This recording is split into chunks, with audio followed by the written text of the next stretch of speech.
많고 권세 있는 사람이 하나님 나라에 합당한 것 같지만 그렇지 않습니다. 누가 하나님 나라에 들어갈 수 있는 자냐? 어린아이와 같은 단순함과 순전함을 가지고 말씀이 들려올 때 내 생각을 꺾고 그 말씀을 따라 순종하는 그 사람이야말로 하나님 나라에 합당한 자라라는 것을 말씀을 드렸습니다. 그러면 오늘은요, 하나님 나라에서 누가 큰 자가 될 수 있느냐? 들어갈 뿐 아니라 누가 하나님 앞에서 존귀한 자가 될 수 있는가 하는 것을 우리가 좀 집중적으로 생각을 해보려고 합니다. 아이들도 모이면요, 둘만 모이면 서열이 정해집니다. 셋 모여도 서열이 정해집니다. 놀이를 해도 1호기, 2호기, 3호기 하면서 그렇게 딱 서열이 정해져서 함께 노는 것을 볼 수가 있습니다. 어른들의 세계는요, 말할 것도 없지요. 어전 실무를 맡은 사람들은 참 많이 힘이 듭니다. 어렵습니다. 뭐가 제일 어렵냐면 의자를 배치하는 것이 어렵습니다. 특별히 민관군이 모인 자리에서 말입니다. 어느 의자를 누가 어떤 자리에 앉을 것인가 이 정하는 게 쉽지가 않아요. 그래서 표가 나와 있습니다. 같은 급수라 해도 누가 높은지 표가 나와 있어요. 그 의자 잘못 배치하면요, 큰 봉변을 당할 수가 있습니다. 교회 행사도 마찬가지입니다. 요즘은요, 그냥 먼저 온 데로 가서 앉으면 되는데 누가 높은 자리에, 누가 돋보이는 자리에 앉았냐 참 중요합니다. 큰 교회를 가보면 당회실이 있는데 꼭 중력회의실 같다. 우리 교회만한 방이 하나 있으면요, 여기에 목사님 앉고, 그 좌우로 당회서기가 앉고, 부목사가 앉고, 그 다음에 연장자 순이나 혹은 장립 순으로 서열이 딱 정해져 있어 명패가 딱 정해져 있는 것을 볼 수가 있습니다. 이미 서열이 정했다는 걸 말하는 것이죠, 그죠? 우리 교회 당회실은 원탁입니다. 뭐 내가 어디 앉든지 상관이 없고, 그죠? 누가 어디 앉든지 상관이 없습니다. 먼저 온 순서로 앉으면 그게 자기 자리인 것입니다. 뭘 말씀드리려고 하냐면요, 오늘날 교회 안에도 세상의 질서가 막 들어와 있는 것을 볼 수가 있습니다. 좋은 점도 있고 안 좋은 점도 있겠죠.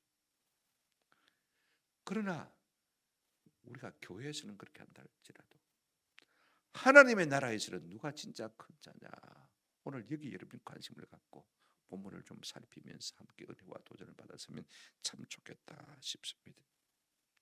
우리의 관점이 중요하겠죠. 이 세상에서 내가 크고자 하는 사람인지, 아니면 저 세상에서 내가 좀 더 큰 자로 주와 가까이 있기를 원하는지. 한 가지 분명한 것은요, 한번 더 합시다. 세상은 유한합니다. 천국은 영원합니다. 그렇다면 우리가 무엇을 기준히 여겨야 될지는 명백합니다. 짧은 세상에서 그 높이 되는 것 중요하지 않습니다. 저 영원한 나라에서, 그죠? 영원히 잘 되는 것, 이것이 진짜 중요한데 오늘 우리는 지극히 근시한 적이라서 눈앞에 있는 것밖에 보지를 못하는 연약함이 우리 가운데 있습니다. 그렇다면 누가 천국에서 큰 자가 될 것인가? 우리가 본문을 살피면서 좀 은혜와 도전을 받았으면 좋겠습니다. 첫 번째로 우리가 예수님과 제자들 사이에 이 동상이몽을 좀 한번 살펴보았으면 좋겠습니다.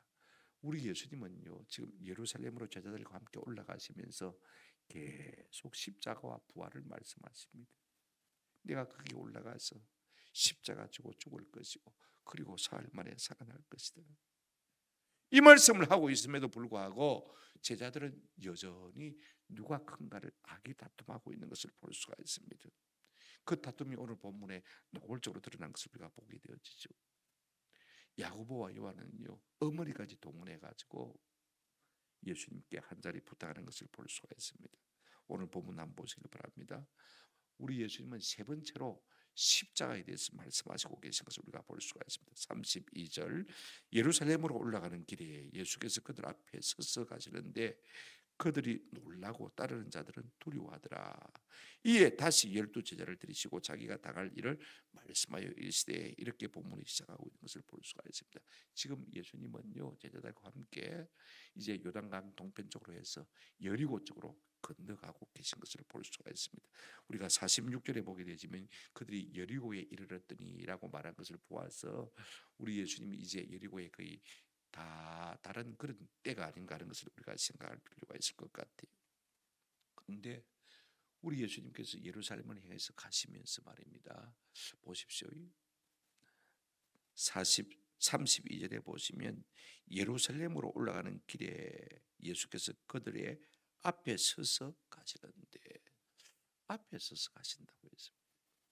보통 이제 예수님이 제자들과 함께 그죠? 그 가운데 섞여서 길을 가지 않습니까? 그죠?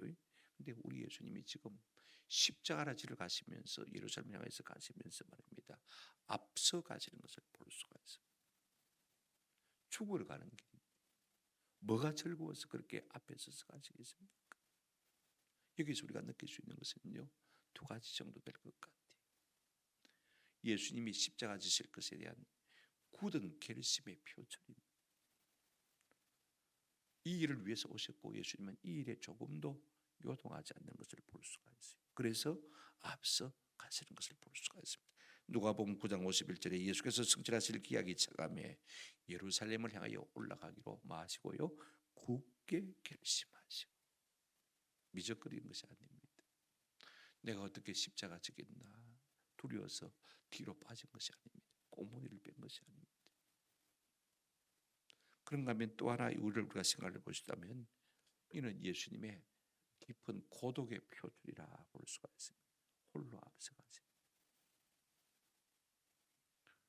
누가 대신 져줄 수 있는 것 아닙니다. 그 길이 얼마나 외롭겠습니까?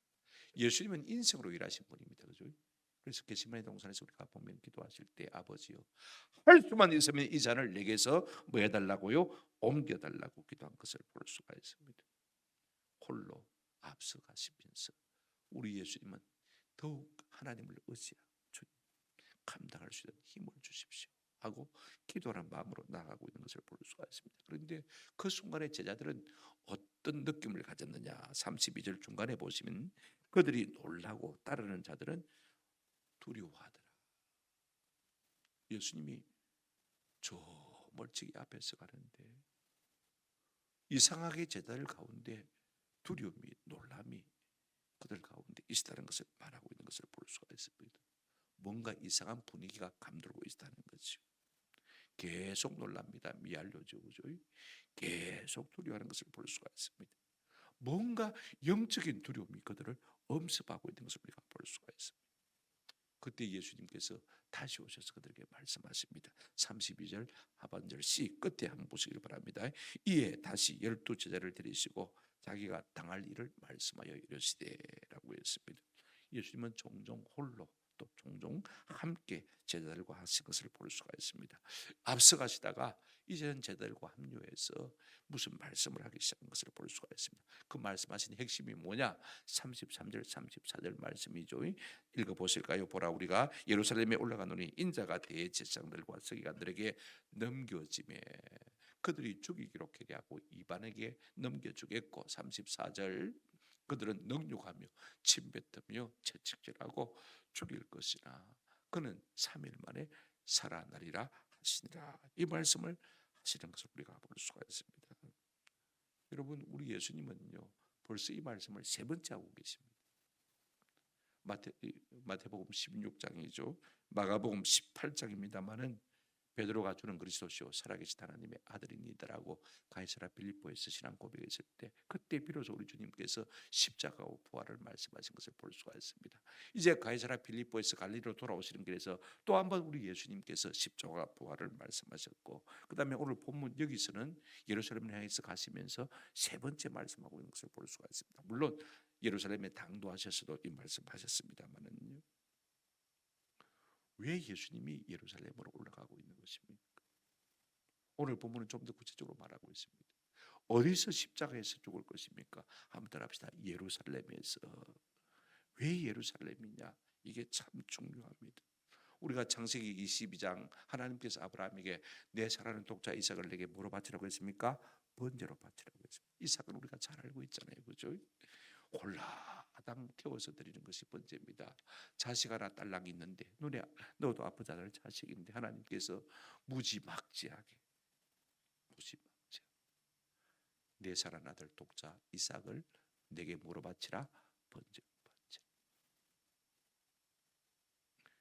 근데 아브라함이 고민하지 않습니다. 아침에 일찍 일어나서 장작을 패고, 그죠? 그걸 짊어지고 이삭과 함께 모리아 산으로 향해서 갑니다. 동네에 있는 산이 아닙니다. 3일 길을 걸어가야 하는 산입니다.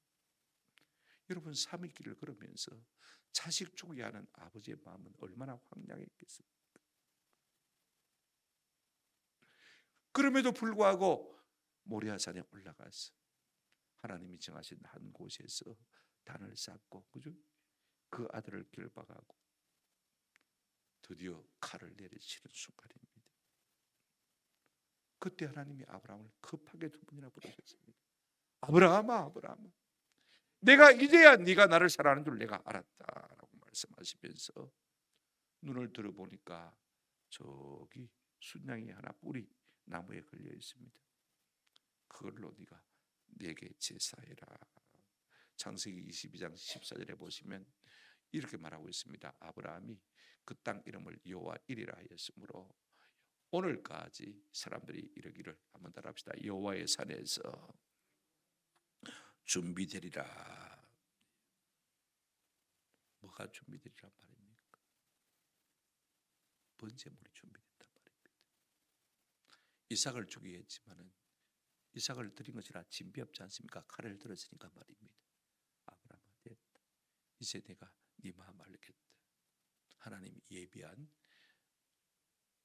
수풀에 그 뿔이 걸려서 옴짝달싹하지 못하는 그 순양을 끌고 와서 하나님 앞에 번제를 드린 것을 볼 수가 있습니다. 그런데 이것도 여호와의 산에서 준비된 진짜 하나님이 준비한 번제물은 아닙니다. 진짜 우리의 죄를 속량하기 위해서 하나님이 받으실 번제물은 뒤에 나옵니다.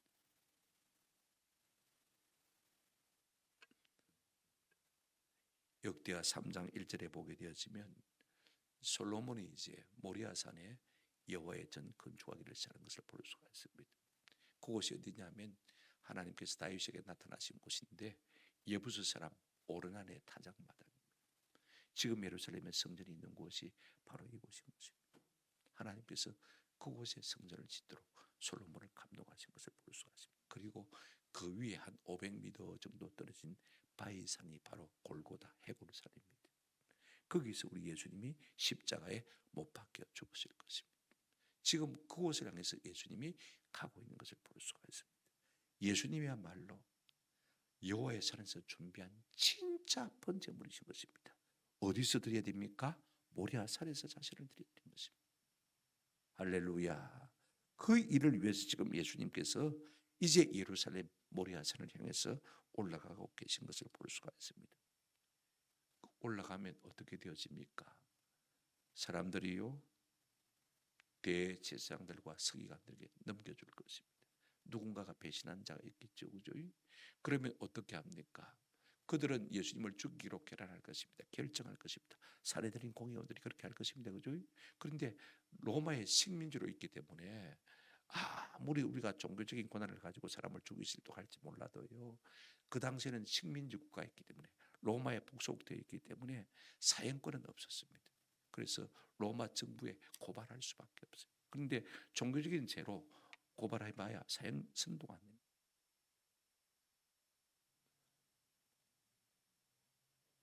로마 황제를 거스렸다고 했습니다. 자기가 왕이라고 했습니다. 정치적인 죄를 뒤집어 씌워서 빌라도에게 재판받게 한 것을 볼 수가 있습니다. 물론 빌라도는 안 하려고 애를 썼죠. 그런데 안 하면 가이사의 뭐가 아니라고 했습니까? 충신이 아니라고 백성들이 고함질렀습니다. 어쩔 수 없이 사형 선고를 내린 것을 볼 수가 있습니다. 사형 선고가 내려지니까 로마 군병들이 어떻게 했습니까? 예수님을 능욕하고 때리고 침뱉고, 그죠? 그리고 채찍질을. 그리고는 십자가에 못 박아 죽이지 않습니까? 그러나 그걸로 끝나는 것이 아닙니다. 우리 예수님 이런 말씀하셨습니다. 한번 더 하십니다. 사흘 만에 살아나리라.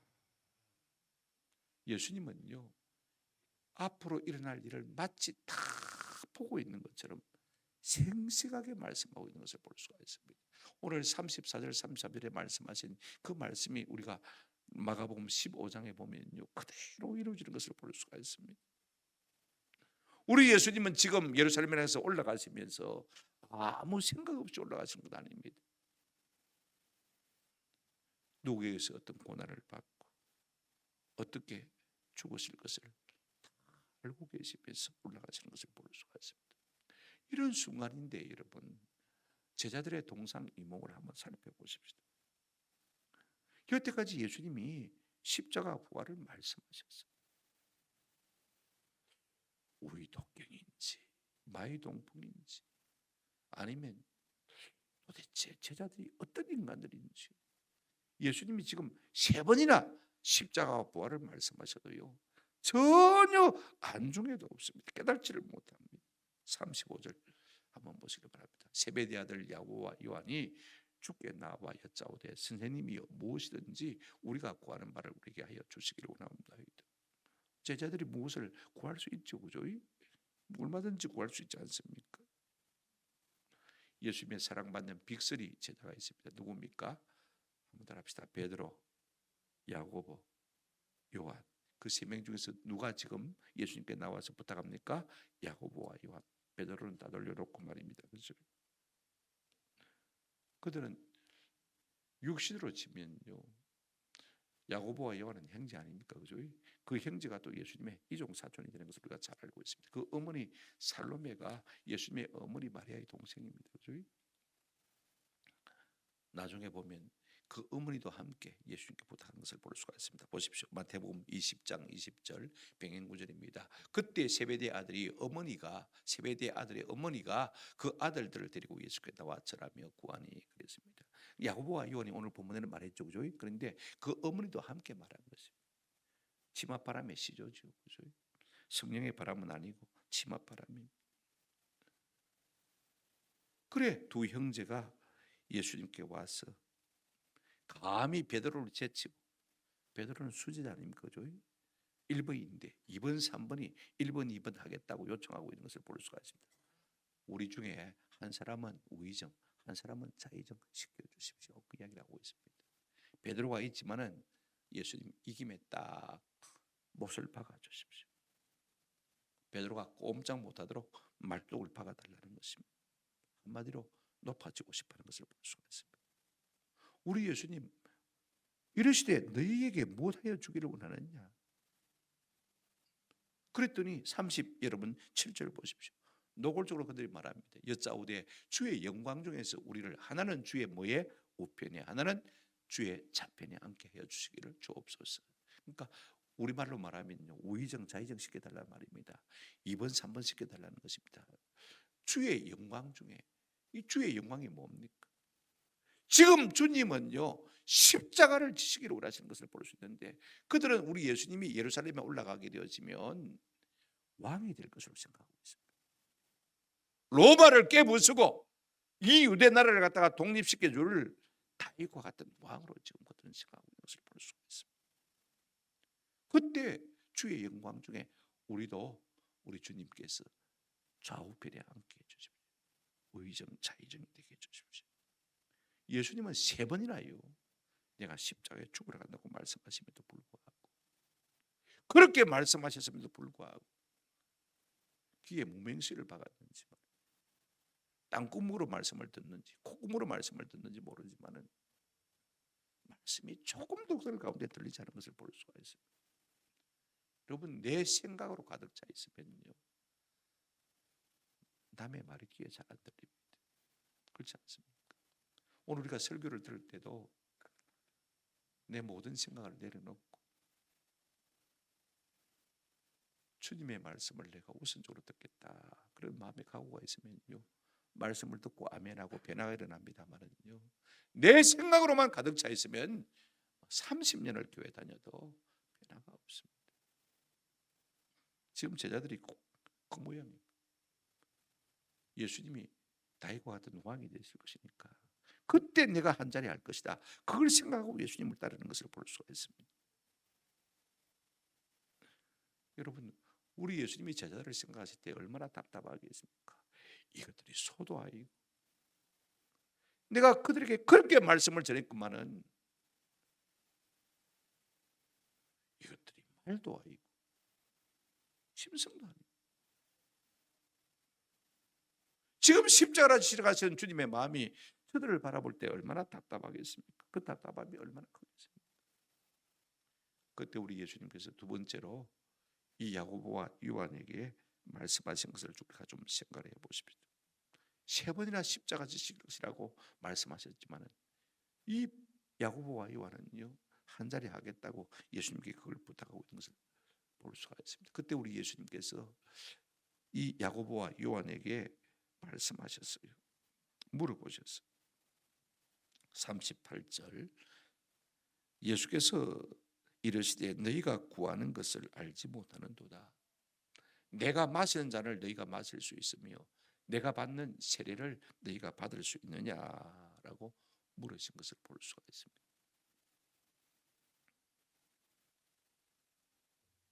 어째 그렇나? 너희가 지금 우의정 좌의정 원하지만은 그게 뭔지 너가 아느냐? 참 답답하다. 우리 주님은 지금 십자가에 죽으러 가시는데 여전히 제자들은 말귀를 못 알아듣고 있는 것을 볼 수가 있습니다. 그래서 우리 예수님이 답답해서 이렇게 말씀하셨습니다. 한번 더 합시다. 대가 없는 영광 없습니다. 예. No sweet, no sweet. 땀 흘리지 않고는요 상쾌함도 없는 것입니다. No cross, no crown입니다. 우리가 십자가 지지 않으면 멸류관 없습니다. 그죠? 그래서 우리 예수님이 이렇게 물어보셨습니다.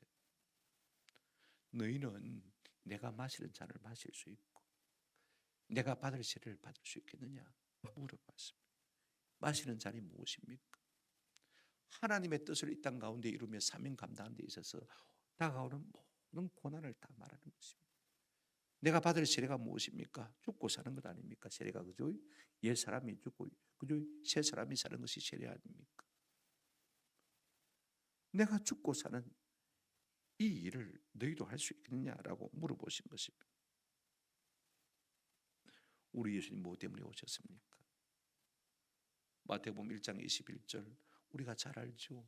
우리 예수님이 이 땅에 오신 이유가 있습니다. 아들을 낳으니 그 이름을 예수라라. 이는 그가 자기 백성을 그들의 죄에서 한번 따라합시다. 구원할 자. 어디에서 구원할 자요? 죄에서 구원할 자입니다. 구약성경에서 우리가 이미 본 대로요. 죄는요. 피 흘림이 없이는 죄 사함이 없습니다. 그래서 번제 드리는 거 아닙니까? 그래서 속죄제 드리는 거 아닙니까? 그래서 화목제 드리는 거 아닙니까? 그죠? 제사가 있어야. 그 다 그림자거든요. 짐승이 사람보다 못한데 그 짐승의 죽음으로 대신 예수께서 피 흘려 죽으실 것을 우리 주님이 바라보시면서 우리의 죄를 속량해 주시는 것입니다. 자기 백성을 죄에서 우리를 건지려면 우리 예수님 결국은 어떻게 됩니까? 우리 죄를 위해 뭐가 되어야 됩니까? 제물이 되어야 되는데 어디에서요? 예루살렘에서. 어떻게요? 십자가에서 우리의 모든 죄를 다 담당하심으로 말미암아 우리의 죄를 속량하시기 위해서 오신 분이 누구냐? 예수님입니다. 지금 내가 그 일을 하려고 가고 있다고 말씀하십니다. 그런데요, 할 수 있겠느냐 물어보니까 이 야고보와 요한이 뭐라고 합니까? 39절 보십시오. 그들이 말하되 한번 따라합시다. 할 수 있나이다. 대가가 무엇인지 생각조차 않습니다. 우의정 좌의정 되는 데만 목표가 있으니까 말입니다. 할 수 있다고 그래요. 물론 예수님이 왕이 되려면 약간의 마찰이 있겠죠. 그죠? 어려움이 있지 않겠습니까? 그 정도야 우리가 감당해야 왕이 되지 않겠습니까? 그래야 우리가 우의정 좌의정은 해먹지 않겠습니까? 그런 정도의 희생은 우리가 할 수 있을 것으로 생각하고 우리가 할 수 있겠나이다. 그렇게 말한 것을 볼 수가 있습니다.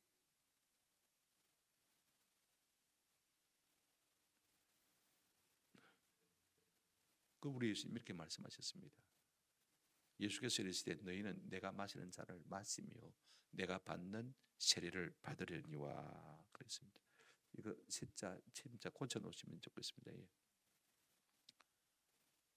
그래, 할 수 있을 것이다. 지금은 할 수 없을지 모르지만 앞으로 내가 죽고 부활 성취하면서 너희에게 성령을 부어주시면 너희가 할 수 있을 것이다 라고 열어놓으신 것을 볼 수가 있습니다. 근데 여러분 보십시오. 우리 예수님이 실제로 십자가 지실 때 그들은 다 도망가 버리고 코빼기도 보이지 않았습니다. 그런데 더 놀라운 것은요, 나중에 성령 받고 나니까 야고보가 제일 먼저 헤롯 아그리빠에게 순교당합니다. 순교의 제물이 되는 것을 볼 수가 있습니다. 지금의 모습으로는요, 어림도 없죠. 무슨 우리 주님의 잔을 마시며 무슨 세례를 받겠습니까? 성령이 오시니까 그 일을 한 것을 볼 수가 있습니다. 물론 요한은요, 그의 백수라 누리며 살았습니다. 그러나 많은 핍박을 받았습니다. 바모습에 가서 유배되기까지 했고, 그 다음에 에베소에 와서 살다가 죽었습니다만은요, 그러나 그는 그 오랜 세월을 살면서 편하게 산 것이 아닙니다. 기록에 보면 산채로 뜨거운 불 속에 들어갔다 왔다고 했습니다. 그 정도로 고난을 당했어요. 오늘 우리의 이 모습이 뭐 세례받고 무슨 주님이 주신 잔을 마시겠냐 싶을지 몰라도요, 한번 합시다. 성령이 오시면 지금 모습으로는 어림도 없죠. 우리 주님께서 성령을 부어주시면 우리가 주님을 위해서 이와 같은 일을 하는 은혜도 누리게 될 줄로 믿습니다. 근데 우리 예수님 놀라운 말씀 하나 하셨어요. 성령 받으면 너희가 할 수 있을 것이라고 말씀하신 다음에 40절 한번 보시길 바랍니다. 예수님의 좌우편에 앉는 것은 내가 줄 것이 아니라 누구를 위하여 준비되었든지 한번 합시다. 그들이 얻을 것이라. 참 귀한 말씀입니다. 내 몫이 아니고 너희 몫이라는 것입니다. 내가 결정할 것이 아니고 하나님이 결정할 것이라 그 말씀인 것입니다. 여러분, 한국 교회사에서 누가 예수님이 마시는 잔을 잘 마셨고 누가 예수님이 받을 세례를 받았다고 생각되십니까? 그는 교회사를 통틀어 봐도 아마 우리 손양원 목사님 같은 분이 아닐까 싶은 생각입니다. 물론 그렇게 유명하고 이름난 사람도 있습니다만 저는 시골 교회에서 섬길 때 제가 섬기고 함께 섬겼던 우리 하두연 권사님이라고 생각됩니다. 누구도 알아주지 않는 사람이지만 저렇게 주님을 섬기는 사람을 하나님이 제일 높은 자리에 앉히지 않겠냐. 물론 성경에서는 바울같이 주님 이름 때문에 고난당한 사람 없을 거예요. 그죠? 바울의 일변이겠죠. 그러나 힘쓰는 자가 일차가 되어질 것입니다. 어떻게 힘써야 됩니까? 여러분 보십시오. 마태복음 11장 12절 제가 좋아하는 말씀입니다만은 세례요한의 때부터 지금까지 천국은 침노를 당하나니 침노하는 자는 빼앗느니라. 이 말씀을 제가 성서공에 몇 번 좀 번역을 바꾸자 그래도 잘 안 되어서 세례요한 때부터 지금까지 천국은 수동태로 되어 있습니다. 침노를 당한다 했죠. 그죠? 헬라어에는 중간태라는 것이 있습니다. 이 중간태로 번역하면 어떻게 번역해야 되냐면 막 휘둘러서 앞으로 전진하는 것을 말합니다. 천국은 앞으로 전진하는, 똑같은 단어가 계속 반복되는데 침노하는 자는 앞으로 확 달려가니까, 그죠? 여러분 기차가 앞으로 달려가면 어떻게 됩니까? 가만히 있어서 그 기차를 탈 수 있습니까? 나도 달려가면서 타올라야 되잖아요. 그런 그림을 연상하면 됩니다. 지금 그런 의미인 것입니다. 천국은 힘써 앞으로 전진하는데 전진하는 자가, 힘쓰는 자가 한번 들어봅시다. 빼앗느니라. 올라탄다 그 말인 것입니다. 가만히 누워서 천국 가는 게 아닙니다. 주를 위해서 고난받는 자. 육은 죽고 영은 살아. 주를 섬기는 자. 그런 자들이 주의 나라에 들어가서 주의 영광을 얻을 것입니다. 세 번째로 우리가 생각할 것은요, 보십시오. 이제 예수님께서 야고보와 요한에게 말씀하시다가, 그죠? 12 제자를 다 불러 말씀하시는 것을 볼 수가 있습니다. 그게 41절 42절 내용인데 왜 그렇게 하지 않았냐면 안 할 수 없었냐면 41절에 보시면 10 제자가 듣고 야고보와 요한에 대하여 뭐 했습니까? 화를 냈습니다. 저 인간들이요 저것만 잘 되겠다고 예수님 보고 우리를 저 앞에 앉게 해달라고 했으니까 그럼 우리는 뭔데? 열을 씩씩 받았습니다. 여러분 같으면 안 내겠습니까? 화가 제일 많이 화를 낸 사람이 누구겠습니까? 누구라고 생각되죠? 베드로 아니겠습니까?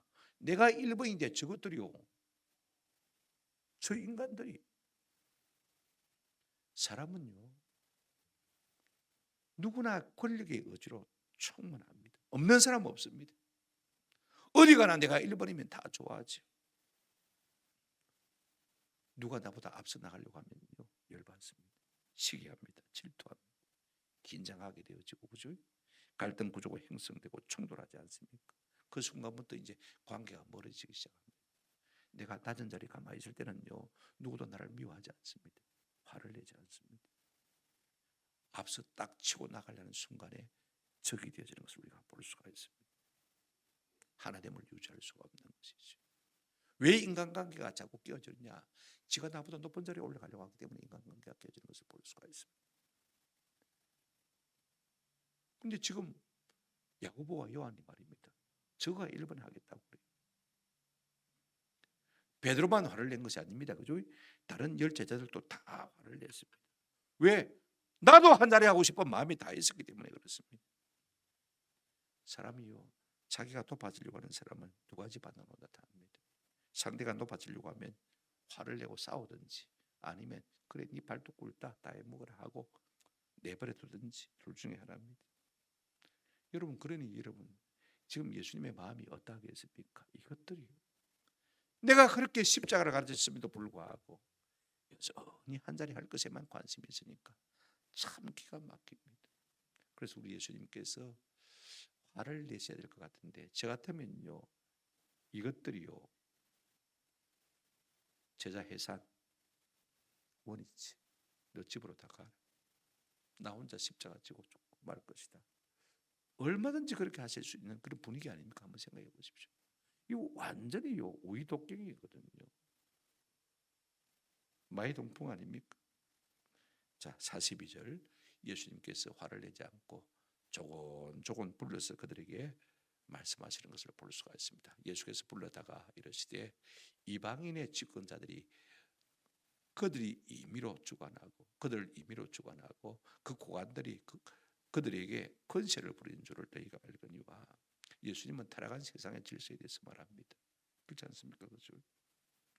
세상 주관자들은요 세상 리더들은요 권세자들은 다 어떻게 합니까? 임의로 주관하고 권세를 부립니다.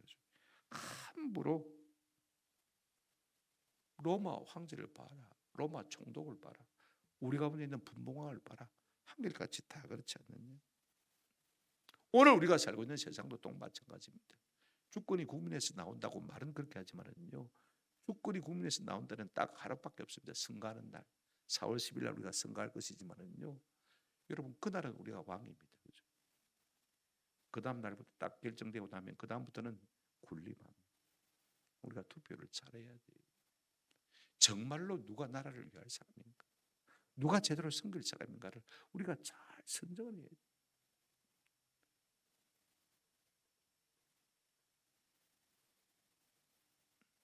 국민이 힘이 있다는 것을 보여주는 날은 딱 투표하는 날 하루밖에 없습니다. 그 다음부터는 군림합니다. 이게 세상 질서입니다. 그렇다면 우리 주님은 뭘 말씀하자고 하는 것입니까? 타락한 세상의 질서는 그렇다 할지라도 예수님은 두 번째로요 거룩한 교회의 질서를 새롭게 말씀하시는 것을 볼 수가 있습니다. 이게 제일 중요한 핵심입니다. 43절 44절 여러분 성경 읽을 때 예수로 읽지 말고 이 말씀이 요절이니까 그죠? 잘 들어보실 분 같이 한번 읽어보십시오. 시작. 너희 중에는 그렇지 않을지니 너희 중에 누구든지 크고자 하는 자는 너희를 섬기는 자가 되고 44절 너희 중에 누구든지 어뜸이 되고자 하는 자는 모든 사람의 뭐가 되어야 하리라? 종이 되어야 되리라. 타락한 세상 질서는 그렇다 치더라도 거룩한 하나님의 나라의 질서는 그런 것이 아니라는 것입니다. 큰 자일수록 섬기는 자가 되고 어떤 일일수록 모든 사람의 종이 되는 그 사람이야말로 진짜 하나님 나라에서 1등인 것입니다. 그러므로 교회에서 헌금하여야 한다고 해서 말빨이 생교회라면 타락한 교회입니다. 교회에서 뭐 수장 노력해서 말빨이 시다면요 타락한 교회입니다. 내가 교회에서 연조가 가장 오래됐다고 해서 말빨이 시다면요 그건 타락한 교회.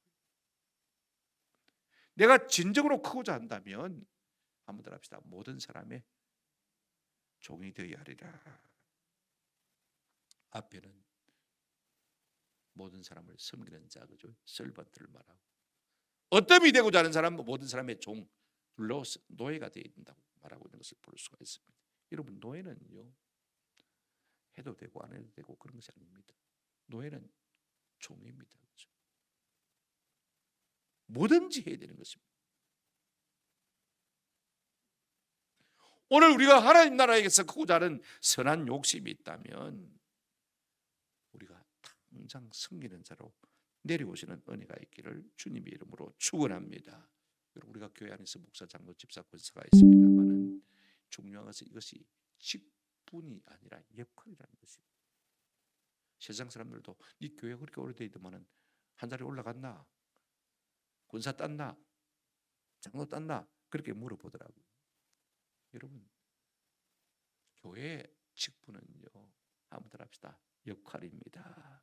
어떤 역할요? 섬기는 역할, 종의 역할이 교회의 직분인 것입니다. 내가 뭘 가지고 섬기겠나? 주차위원회라도 하시면 됩니다. 교회 3개월만 나왔다면요 뭐든지 하셔야 됩니다. 내가 섬길 것이 없으면 식탁 봉사라도 잘 해야 되죠. 다 할 수가 있지 않습니까?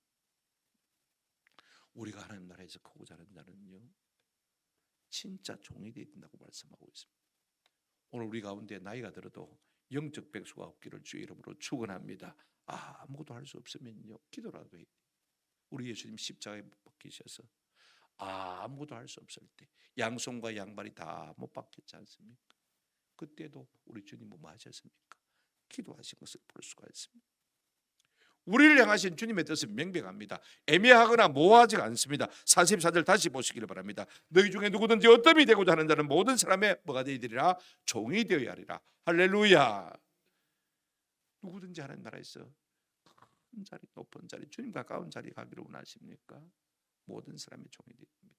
세상 사람들은요 n분의 1이 되는 것이 중요합니다. 내 밑에 얼마나 많은 사람이 있느냐가 중요합니다. 그죠? 그 사람을 성공한 사람이라고 말합니다. 그러나 신앙생활하는 성도와 교회는요 한번 합시다. 1분의 n 나 위에 얼마나 많은 사람이 있느냐가 중요합니다. 내가 섬기는 사람의 수가 많으면 많을수록 우리가 주 안에서 존귀한 자가 된다 그 말이 있는 것입니다. 왜 세상들이 그토록 사람 성공을 목말라 하는 것입니까? 성공해야 지위가 있어야 돈이 있어야 권세가 있어야 더 큰 섬김을 받을 수 있기 때문에 그렇습니다.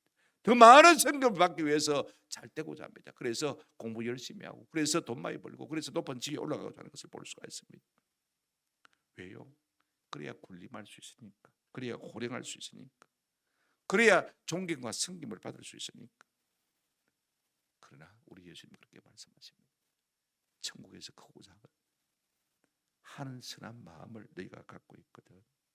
이 땅에서 섬기는 자로 종으로 그렇게 살아야 될 것이라.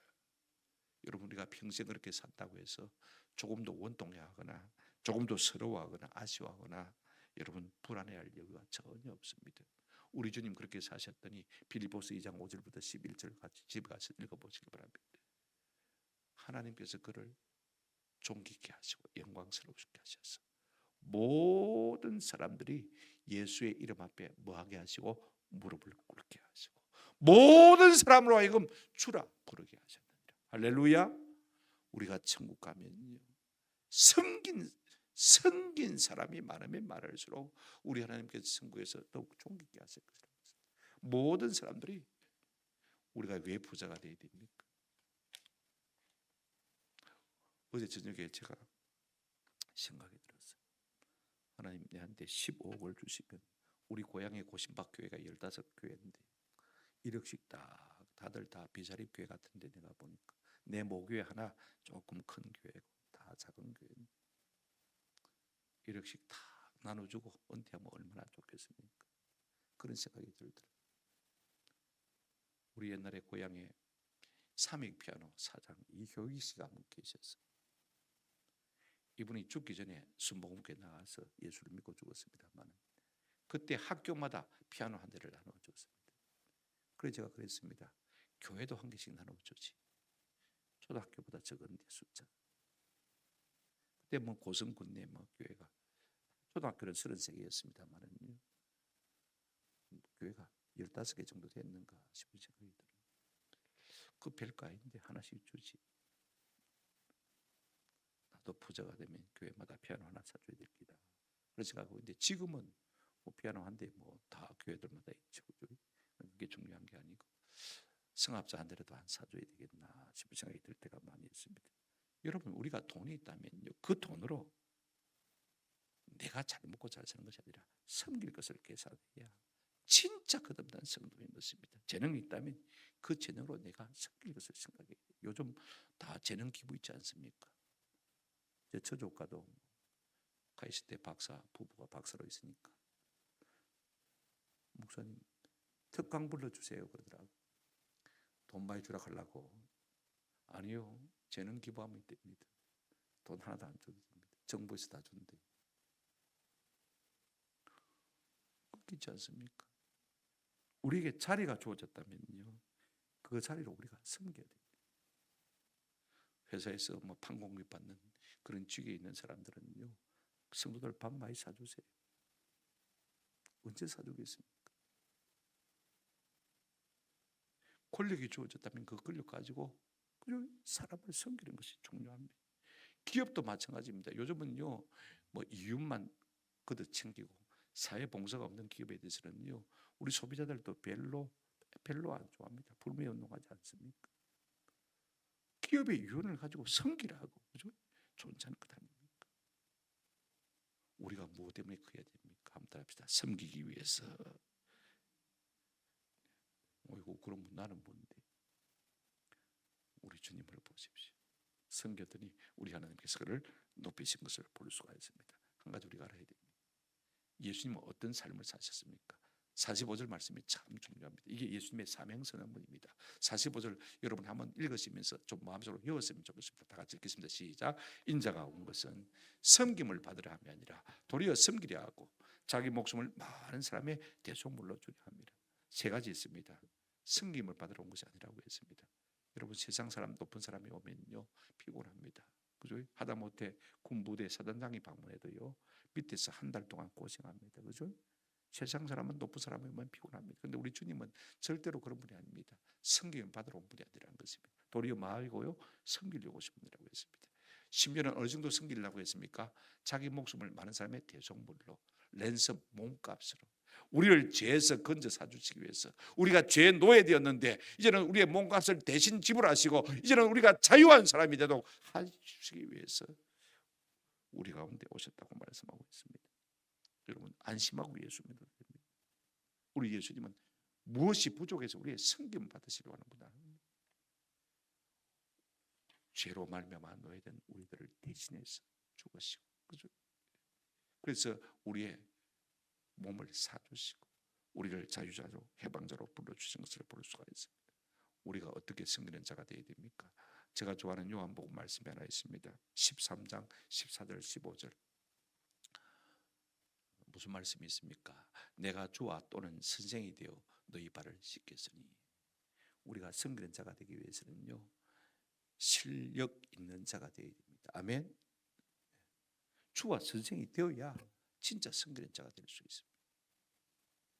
그러면서 뭐 했습니까? 발을 씻겠다고 했습니다.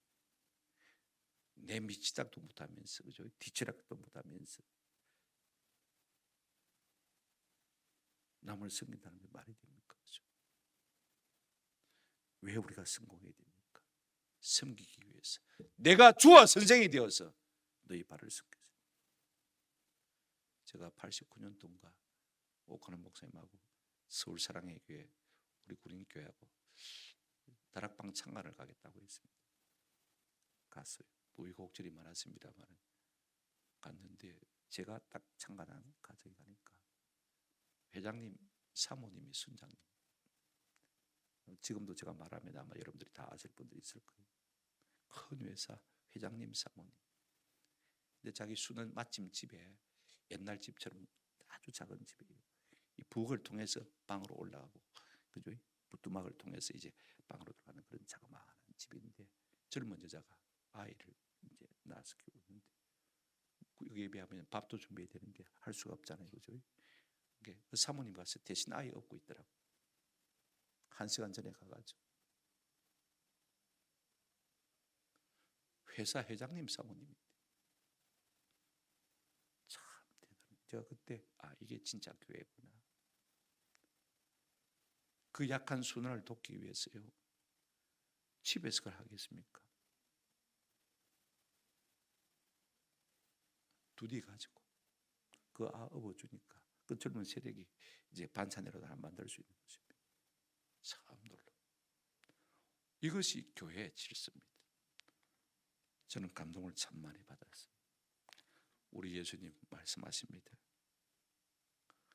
우리가 주님 길을 따라가면요, 나도 모르게 어느새 주님의 영광 가까이 나아가게 될 줄로 믿습니다. 손해보는 거 아닙니다. 절대로 손해보는 거 아닙니다.